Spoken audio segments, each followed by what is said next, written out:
حضرت شیخ عبدالحق محدث دہلوی رحمت اللہ علیہ شرم و حیا کی اہمیت کو بیان کرتے ہوئے ارشاد فرماتے ہیں کہ جب کوئی بندہ با حیا ہوتا ہے تو پھر اللہ رب العالمین اس کی دعا کو رد نہیں کیا کرتے.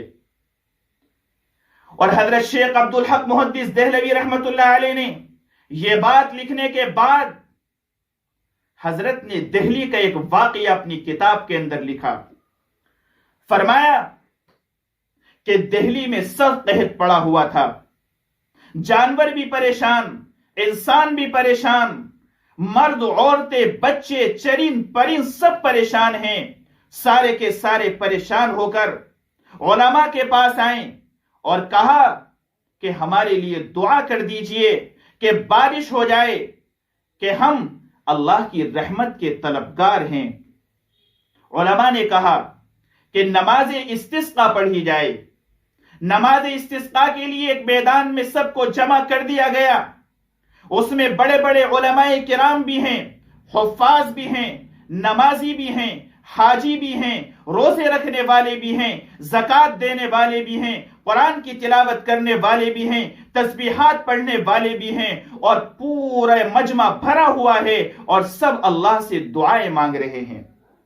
صبح سے لے کر دعا مانگی اور عصر کا وقت ہو گیا، دعا کی قبولیت کے آثار ظاہر نہ ہوئے. کیا دیکھتے ہیں کہ ایک نوجوان لڑکا آ رہا ہے، اس کی سواری پر کوئی سوار ہے. وہ نوجوان لڑکا دیکھتا ہے کہ یہاں پر بھیڑ دکھائی دے رہی ہے. وہ اپنی سواری ایک جگہ کھڑا کرتا ہے اور اس بھیڑ کے پاس جاتا ہے اور معلوم کرتا ہے کہ کیا بات ہے، یہاں پر بھیڑ کیسی ہے. لوگوں نے بتایا کہ یہاں پر ہم اپنے اللہ کو راضی کر رہے ہیں، اللہ ہم سے ناراض ہو چکا ہے، اللہ رب العالمین نے اپنا عذاب نازل فرما دیا اور بارش کی ضرورت ہے، قحط پڑا ہوا ہے، اللہ رب العالمین ہمارے اوپر اپنی رحمت برسانے کے لیے تیار نہیں ہے. ہم سب رو رہے ہیں، دعائیں کر رہے ہیں، صبح سے لے کر عصر کا وقت ہو گیا، لیکن قبولیت کے کوئی آثار ظاہر نہیں ہو رہے ہیں. اس نوجوان کو ترس آتا ہے. وہ نوجوان کہتا ہے رکو، میں ذرا آپ کے لیے دعا کرتا ہوں. وہ سواری کے پاس جاتا ہے اور سواری کے پاس جانے کے بعد اپنے ہاتھ کو اٹھاتا ہے.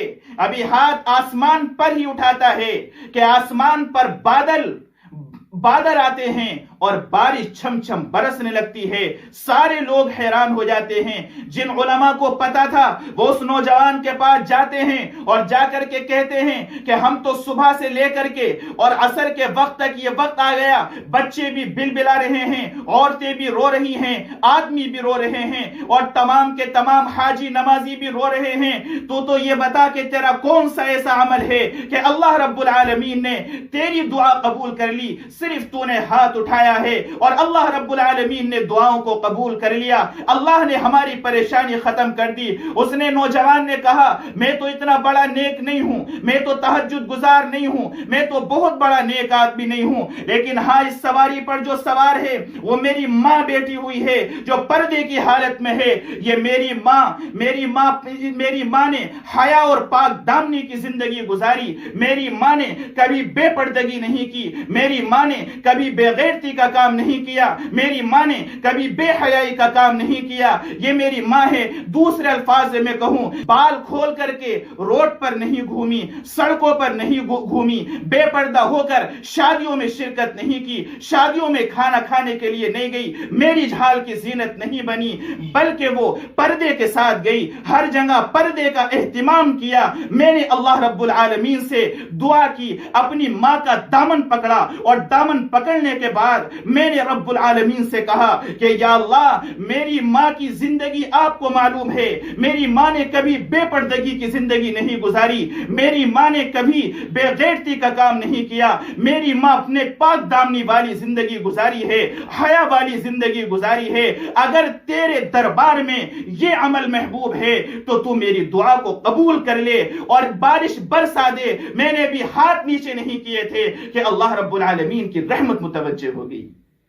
پتہ یہ چلتا ہے کہ اگر ہم یہ چاہتے ہیں ہماری دعائیں قبول ہوں، اگر ہم یہ چاہتے ہیں کہ اللہ رب العالمین کی مدد آئے، تو ہمیں بے غیرتی کے کام سے بچنا ہوگا۔